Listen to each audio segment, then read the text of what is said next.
बिस्मिल्लाहिर्रहमानिर्रहीम। अस्सलामुअलैकुम स्टूडेंट्स। भाई मैट्रिक की क्लास है और चैप्टर नंबर फ़िज़िक्स की बुक है और हमारा chapter number 15 to be continue था, करंट इलेक्ट्रिसिटी। ठीक है, आज हम इसके न्यूमेरिकल करेंगे। 7 न्यूमेरिकल हैं। न्यूमेरिकल नंबर 1 है, when the current in a pocket calculator is 0.0002 ampere, how much charge flow every minute. ठीक है, तो आपके पास एम्पेयर जो करंट है, मतलब करंट का आपको पता है जो SI यूनिट का साइन है वो आई की तरह आई है, और टाइम 1 मिनट जो है वो 60 सेकंड होता है। तो हमें मालूम क्या करना है, चार्ज। ठीक है, तो इसका सीधा फार्मूला है I=Q/T। तो Q हमने डिवाइड कर दिया 60 से, तो 0.012 कूलम्स हमारा आंसर आ गया। लेकिन बुक में आंसर मिली कूलम्स में है, तो मिली आपको पता है 1000 होता है, मल्टीप्लाई बाय 1000 कर दें तो 12 मिली कूलम्स आ जाएगा आपका आंसर। इसी तरह न्यूमेरिकल नंबर 2 है, calculate the amount of current that an electric heater use to heat a room in 5 minutes if the charge is 2100 coulombs. तो भाई यहाँ पर भी टी टाइम 5 मिनट है, मल्टीप्लाई बाय 60 तो 300 सेकेंड्स हो गया, और चार्ज जो है वो Q यानी 2100 कूलम्स है, I यानी करंट मालूम करना है। ठीक है, तो वही फार्मूला है I=Q/T। तो I=2100 डिवाइडेड बाई 300, तो 7 एम्पेयर हमारा आंसर आ गया। न्यूमेरिकल नंबर 3 है, a potential difference of 90 watt exist between 2 points. The amount of work done when an unknown charge is move between the points is 450 joules. Determine the charge amount. ठीक है, तो हमें charge बताना है। Charge आपको पता है Q होता है, वोल्ट 90 है, वर्क डन जो हुआ 450 जूल्स हुआ। ठीक है, तो फार्मूला इसका क्या है, volt = work done divided by charge Q। तो 90 = 450 डिवाइडेड बाई Q है, Q मालूम करना है, तो Q उस तरफ आ गया, तो 450 डिवाइडेड बाई 90, तो हमारे पास जो 5 कूलम्स हमारा चार्ज आंसर आ गया। उसके बाद न्यूमेरिकल नंबर 4 है, calculate the potential difference between 2 points A and B। आपको पता है पोटेंशियल डिफरेंस में 2 पॉइंट्स होते हैं A and B। If it takes 9 multiply by 10⁴ joules of external work to move a charge of 9, आपको पता है ये micro coulomb from A to B। ठीक है, तो हमें जो है इसमें वोल्ट मालूम करना है, तो वर्क डन 9 मल्टीप्लाई बाई 10⁻⁻⁴, और जो चार्ज दिया था 9 आपका जो है माइक्रो कूलम्स। तो माइक्रो आपको पता है 10⁻⁻6 होती है, वो हमने लिख दी यहाँ, और वोल्ट मालूम करना है, तो फार्मूला V=W/Q।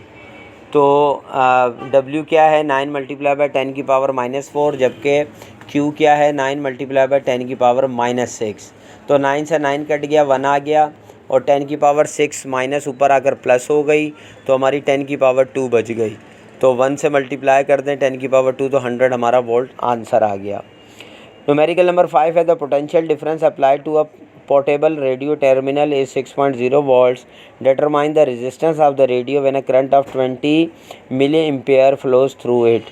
ठीक है, तो अब इसमें वोल्ट दिया हुआ है, करंट भी दिया हुआ है, I रेजिस्टेंस मालूम करना है। अब करंट 20 मिली हुआ था, जिसको हम डिवाइड करेंगे 1000 से एम्पेयर में लाने के लिए, तो 0.02 हमारा एम्पेयर आ गया। Formula V=I multiply by R। तो R=V डिवाइडेड बाय I। तो 6 डिवाइडेड बाय 0.02, तो रेजिस्टेंस हमारा 300 आ गया। ठीक है, तो ये रेजिस्टेंस है। उसके बाद न्यूमेरिकल नंबर जो हमारा 6 है, रेजिस्टेंस ऑफ, ठीक है, 4, 6, 12 रेजिस्टेंस दी हुई are connected in a parallel and then connected to a 6 volt EMF source. Determine the value of. इसमें 3 क्वेश्चन है भाई, तो हमने इसी तरह करना है। पहले तो मैंने R1, R2, R3 जो वैल्यूज़ हैं वो दे दी, वोल्ट 6 है वो दे दिया। सबसे पहले हम RE मालूम करेंगे। ठीक है, ये पैरेलल में अगर आप बुक में भी जाएंगे तो तमाम फार्मूलाज आपके मौजूद हैं। ठीक है, तो इसके लिए हम जो है नंबर 1 करेंगे, द सर्किट्स इक्विवेलेंट रेजिस्टेंस। तो V divided by R is equal to V divided by R1 R2 R3, ठीक है। तो ये फिर कन्वर्ट हो जाएगा 1 divided by R he 1 divided by R1 R2 R3। तो R1 4 R1 R2 6 R3 12 था, इनका एलसीएम 12 आया और 3 + 2 + 1 ये 6 हो गया। 6 डिवाइडेड बाय 12 जब डिवाइड किया तो 0.5 आ गया। तो इधर 1 आवर आर ई था, तो रेसिप्रोकल आर ई किया हमने तो 1 इस तरफ आ गया।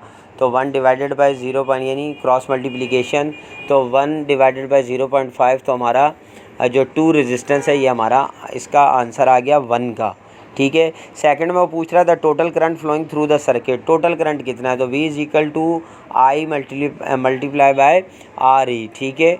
तो I is equal to V divided by R E, तो V हमारे पास 6 वोल्ट है, आपको पता है ऊपर लिखे हुए हैं, डिवाइडेड बाय हमने 2 रेजिस्टेंस हमें मालूम हो गई थी, इससे हमने डिवाइड किया तो 3 एम्पेयर हमारा आंसर आ गया। ये 2 वाला भी हमारा सॉल्व हो गया सेक्शन। अब थर्ड सेक्शन है। अब थर्ड सेक्शन में उसने तीनों चीज़ें पूछी हैं, the current that flow through each resistance. अब 3 रेजिस्टेंस है R1 R2 R3, तो तीनों की रेजिस्टेंस में करंट कितना फ़्लो कर रहा है ये बताना है। तो भाई फार्मूला सेम होगा, V is equal to I multiply by R। सिर्फ हम क्या करेंगे, I1 I2 I3 R1 R2 R3, बस सिर्फ ये करना है हमें, उनकी वैल्यू पुट करनी है। तो पहले मैं 6 आपको पता वोल्ट तो 6 ही है, डिवाइडेड बाय 4 तो 1.5 एम्पेयर आ गया। सेकंड में जो है 6 ही जो है R2 था और 6 ही वोल्ट है तो 1 एम्पेयर आ गया। थर्ड में जो है 6 वोल्ट थे और R जो है वो 12 था तो 0.5 हमारा एम्पेयर आंसर आ गया। ये तीनों भी आंसर हमारे सॉल्व हो गए। अब हमारा लास्ट न्यूमेरिकल है 7 220 watt circuit is use to power to 120 watt and 80 watt light bulb. अब 220 वॉल्ट का सर्किट है, जबकि पावर दे रहा है वो 120 वॉट के बल्ब को और 80 वॉट के बल्ब को। तो which bulb has the greater resistance and which one has the higher current.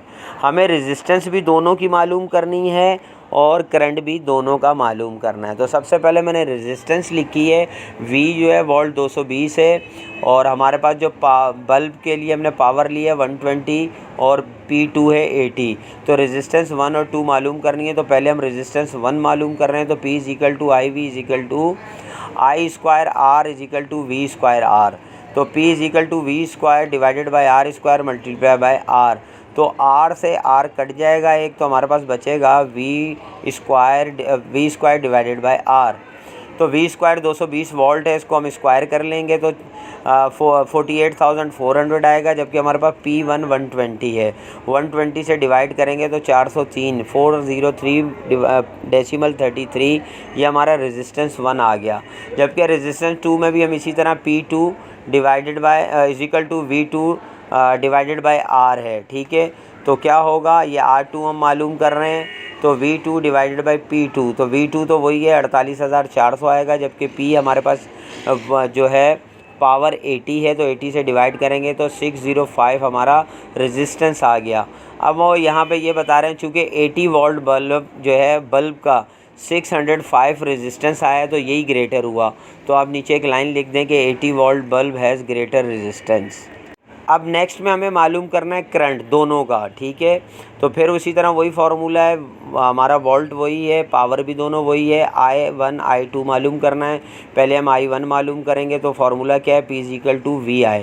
तो I मालूम करना है तो I इस तरफ आ गया, P1 डिवाइडेड बाई V। तो P1 120 है डिवाइडेड बाई 220, तो हमारा करंट कितना आ गया 0.545 एम्पेयर, ठीक है। फिर I2 मालूम किया तो सेम वही फार्मूला है, इसमें P2 चेंज है सिर्फ, तो 80 है डिवाइड करेंगे 220 से तो 0.36 एम्पेयर हमारा आंसर आया। अब इसमें आपको नज़र आ रहा है कि जो 120 वोल्ट बल्ब है उसका 0.545 एम्पेयर ज़्यादा है, तो इसको लिखेंगे 120 volt bulb has higher current. तो ये हमारे MCQs थे। आई होप कि आपको अच्छी तरह समझ आए होंगे। समझ में ना आई हो, मिसिंग हो तो आप ज़रूर कमेंट्स में रब्ता कीजिएगा। इंशाल्लाह नेक्स्ट वीडियो में मिलते हैं, जब तक के लिए इजाज़त दीजिए। अल्लाह हाफ़िज़।